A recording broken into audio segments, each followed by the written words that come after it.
All right, I'm currently on the line with Nick. He's another musician that reached out about the interview session. So I'm going to go ahead and give him the chance to introduce himself. All right. Hello, my name is Nick. My stage name for my music is known as The Nobody Man. And I have been making music for about 6 years now, but music's been a part of my life for a very long time. And I feel like this is a very fun opportunity. So I want to thank Alex for this wonderful opportunity. And yeah. All right. Well, thank you so much for joining me. I appreciate it. Absolutely. Let's go ahead and get to the beginning of where this all started for you. Tell me about when you first connected with music. What was the environment like? What do you think kind of pulled you into it? Well, it's interesting because I'll start off with a little story that my mom told me from when I was like, I don't know, 1 or 2 years old. Now, for context, we are not a very religious family, but back then we were raised like Episcopalian. So we would be in contact with a lot of churchgoers, priests and stuff like that. And one priest who witnessed me messing with a music box told my mother and father that you should get me into music lessons because he sees me being a very profound musician, which they didn't put much notion into it until a friend of mine's mother gave me a piano, like a keyboard. And what it did was it would play little bits of music, like little songs from back in classical music and all that stuff. It would play that. And what would happen is I would play the notes by ear when I was like 3 years old.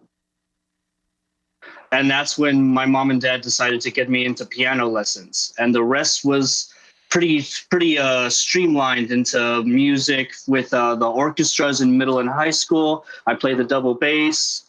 And then after that, I just started excelling in my music career. And it was just a very awesome time just to connect with my musical side as an artist. Well, that's cool. So you started on piano at around 3 or 4 years old? Yeah, I started messing with the keyboard that they gave me around 3 years old, and then I got my first official piano lessons at 5. So was that all kind of self-experimental that you just figured it out on your own, or did they also start putting you through lessons? So it mainly was lessons from starting from 5 to 14. When we stopped taking piano lessons, that's when I was about 14. But that was when I was mainly doing the double bass over in the orchestras in middle and high school. And what happened was they didn't have a piano program, but they needed double basses. And then I started taking bass lessons, and it was pretty not self-explanatory, but it was an easy instrument to learn after the piano. And the piano was a great instrument to start off with. But yes. Sure. So tell me about what your perspective was on it at that time. Was it kind of just like, oh, this is fun, I like doing this? Or did you kind of realize that there was kind of a larger ambition at that time to kind of really push you towards music? Well, it's funny because the largest ambition I really had when I was younger, like around let's say 10 to the end of middle school at 14, I was like, yeah, I want to be a part of an orchestra. I want to be part of LA Philharmonic or something along those lines. And then I want to say 5 years later, after I graduated high school, I was like, maybe I can be able to make my own compositions and make my own music from scratch and all that, And then I started building up the equipment that I had through over the years to build a better sound system in my bedroom, to build better tools for making instrumentals and my own musical prowess with music theory and just knowing how to play instruments. And then then it all led to where I'm at now. Okay, that's great.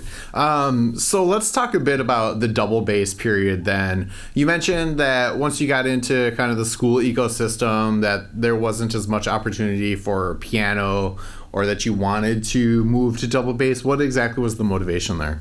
So to put it simply, it was just that they didn't have piano programs for the middle school that I went to because I moved from I want to say La Quinta, which is like Palm Desert area, Palm Springs area.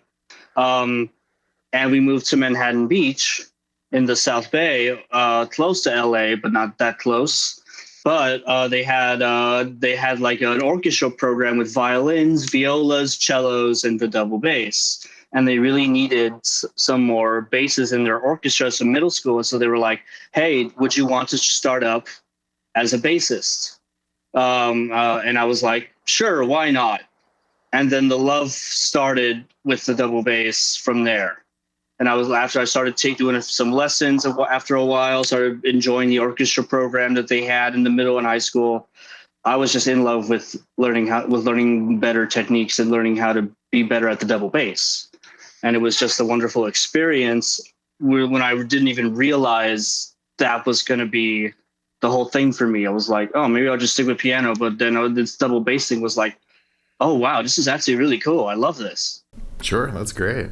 So tell me about how that transitioned to either after school, or did you pursue a musical college degree? How did you keep music in your life after that like high school period? Yeah, so after a few years of not really knowing where to go, um, especially when I was like, oh yeah, I'm going to be like an electrical engineer after a while of being interested in like math and science for a little bit. And then I had the opportunity to get a friend of mine to pay the tuition for what's it called? The Los Angeles Recording School, it was called, but it's a school in Hollywood that taught you how to be more like on the technical side, like audio engineering and production of music in a more technical setting. And that's what really got me going as a musician who composes and makes music for his own artistry. Okay, that's great. So tell me more about that experience. Was that you just mastering the instrument, or did you also get to participate in like ensembles and other arrangements? So I actually mainly worked on my own record. But the thing is that I mean, I've worked with other people as an audio engineer or a songwriter, but never as like another part of the band per se. Um, I did have a recent opportunity, or I do have a recent opportunity as of now, to work with a good friend of mine. I think you know him, Paul. He introduced me and you to get us to each other, and I have an opportunity to perform with him with his growing what's it called collective called Improvicelli, and what he wants to do is put me in it as a performer for the double bass. And so it's going to be a very fun experience with that, and I'll finally start to use my skills as more of a musician and less of like an audio engineer or a songwriter or a producer or other stuff. I mean, which is great and all. It has a lot more interesting experiences as well. But this is a totally different thing that I feel like I will also enjoy. And of course, I also do some open mics, some jam sessions, either on Saturdays and on Tuesdays at different points in my life, and just now as of now. And it's a very fun experience, mainly to improvise. And I've gotten a lot better at that as well with my double bass. Awesome. So that brings us up to what you're up to now. You mentioned Improvicelli with Paul. So tell me about all the projects that you're currently working on now. Okay.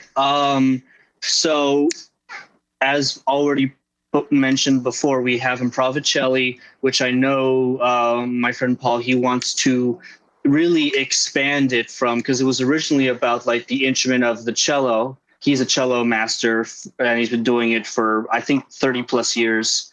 And he wants to now expand it to other instruments, like for me, the double bass. And he also has a violinist who wants to join. So there's going to be a lot more interesting performances through his collective that I'm going to be a part of, including on September 25th. There's going to be a performance then at a place that we're still going to look into, like for stuff like that. And then, of course, we're going to keep on doing stuff in the future across the country. It's going to be a very interesting vibe. And then for projects that I myself am working on, a couple of things I'd like to bring up. I am working on a 2-part album that is produced, songwritten, recorded, performed by my own voice, and mixed and mastered by all done by me. And that's going to be a very fun project that I'm going to be building on and on throughout this year. Maybe I want to try to get it done after the first half of the year, but we shall see what happens. And then I am also scoring a short film. A friend of mine is an old director who wants to get a new film out there, and he has given me the opportunity to score it for him. And that's going to be a very big challenge, but also a very awesome opportunity for me as a composer. Yeah, that's awesome. That's a fun project as well. Yeah, exactly. It's going to be great. Awesome. Well, it sounds like you have a lot going on. Tell me a couple of your favorite memories that you have surrounding music that have really kept you motivated to pursue all of this. Well, I would say one of the biggest memories, and it was a while ago. I want to say it was right before I moved to Manhattan Beach. And then we had to take piano lessons to a different teacher. I had this one teacher that I've been learning from since I was 5, as mentioned before. So from 5, I want to say to 11 was when I stopped doing lessons with her because we had to move. But she gave me this wonderful memory of her saying that she wishes she could clone me, so that she could keep teaching a version of me of how to do wonderfully as a musician.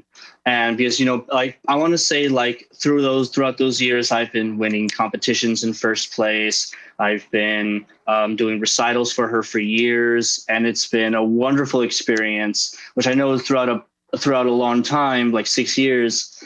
But just those memories that I've had that were a very big motivation, especially when I couldn't do the piano anymore, like as a school thing, and then had to move on to the double bass, which is still a wonderful instrument.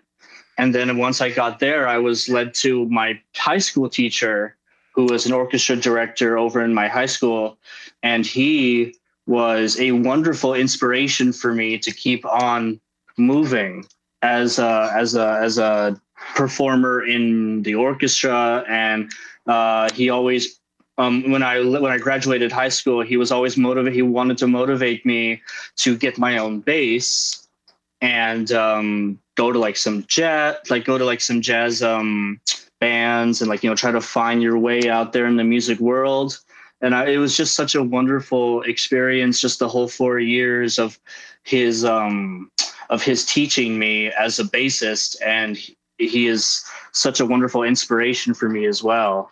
And those are just a couple of cool memories that remind me of how talented I am, but also how much people are rooting for me to be a musician. So yeah. That's awesome. It's always great to have people, in your background rooting for you to succeed and everything. Absolutely. That's great. So where can people find you and check out the stuff you're working on, and then also the stuff that you have coming up? Yeah. So if anyone wants to look for my latest music, it's always posted on my SoundCloud profile. If you go to if anyone uses SoundCloud, go there and search up The Nobody Man. All the words are first letter capitalized, but there are no spaces. So just search up The Nobody Man and think no spaces in between each word. And that should be a wonderful spot to find all my latest music before it gets posted to all the other streaming platforms like Spotify, Tidal, which is Apple Music, which is all also under the same name, The Nobody Man.